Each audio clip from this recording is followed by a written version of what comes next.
থেকে একসাথে আক্রমণ। জীবনে এমন বিপদে আগে কবে পড়েছিল ইসরায়েল? লেবানন, ইয়েমেন আর ইরাক থেকে প্রতিরোধ যোদ্ধারা ইসরায়েলে একযোগে আক্রমণ করেছে। ব্যালিস্টিক ক্ষেপণাস্ত্র, ড্রোন এবং রকেট ইসরায়েলি অঞ্চলের আকাশ ছেয়ে ফেলছে ক্ষণে ক্ষণে। ইহুদি রাষ্ট্রটিতে এখন মাল্টিফ্রন্ট যুদ্ধ বেশ দ্রুতই বড় হচ্ছে। এই যুদ্ধে 3 দেশে ছড়িয়ে থাকা ইসলামিক প্রতিরোধ যোদ্ধাদের একমাত্র লক্ষ্য গণহত্যাকারী দখলদার ইসরায়েল।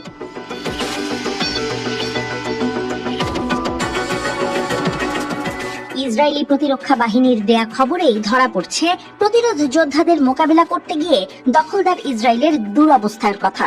একটি মাত্র ড্রোন ইসরায়েলের আকাশ সীমায় প্রবেশ করা সন্দেহ থেকেই সেখানকার মিডস্পে রামন এলাকায় সাইরেন বাজানো শুরু হয়ে গিয়েছিল। ইসরায়েলি প্রতিরক্ষা বাহিনী বলছে ঘটনাটি মিটে গেছে এবং ইসরায়েলিদের আহত হওয়ার কোনো খবর তাদের কাছে নেই।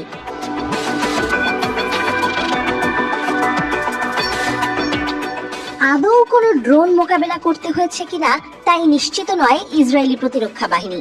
তবুও তারা সংবাদ মাধ্যমগুলোকে বলছে ড্রোনটি সম্ভবত খোলা এলাকায় বিধ্বস্ত হয়েছে। ঘটনার সত্যতা বের করতে তাদের সামরিক বাহিনী তদন্তে নেমেছে।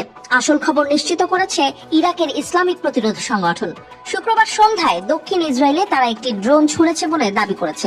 ইসরায়েলি সংবাদ মাধ্যম রিপোর্ট করেছে ড্রোন এবং ক্ষেপণাস্ত্রের ভয়ে ইসরায়েল জুড়েই সাইরেন সক্রিয় ছিল।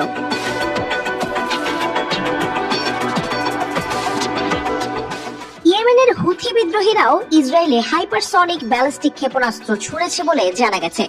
নাকাব অঞ্চলের নেভাটিম বিমান ঘাঁটি লক্ষ্য করে ওই আক্রমণ চালায় হুথি সশস্ত্র বাহিনী।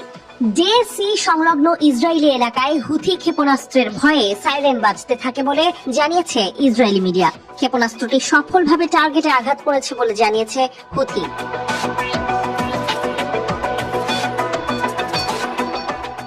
দক্ষিণ লেবাননের ইয়ারুন শহরে লেবাননের ইসলামিক প্রতিরোধ যোদ্ধাদের চালানো একটি নির্ভুল ড্রোন হামলায় ইসরায়েলি সৈন্যদের একটি দল ক্ষতিগ্রস্ত হয়। তারা ইসরায়েলেও ড্রোন ছুড়েছে, তা ঠেকানোর দাবি করেছে ইসরায়েলি বিমান বাহিনী। এছাড়াও প্রতিরোধ যোদ্ধারা 1 ডজনেরও বেশি রকেট দিয়ে উত্তর ইসরায়েলে আঘাত করেছে। আল মানারা, আল মালিকিয়া, সাসা ও ডোভেভ ব্যারাকের বসতিগুলোতে এবং খিয়াম শহরের পূর্ব উপকণ্ঠে ইসরায়েলি সৈন্যদের একাধিক দলকে রকেটের ধারাবাহিক ব্যারেজ দিয়ে তারা টার্গেট করে।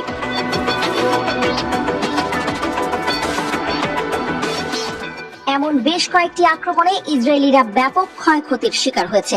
তাদের সামরিক অবকাঠামো ক্ষতিগ্রস্ত হয়েছে। প্রতিরোধ যোদ্ধাদের ছোড়া উচ্চ শক্তির রকেটগুলো দখলকৃত সিরিয়ার গোলানে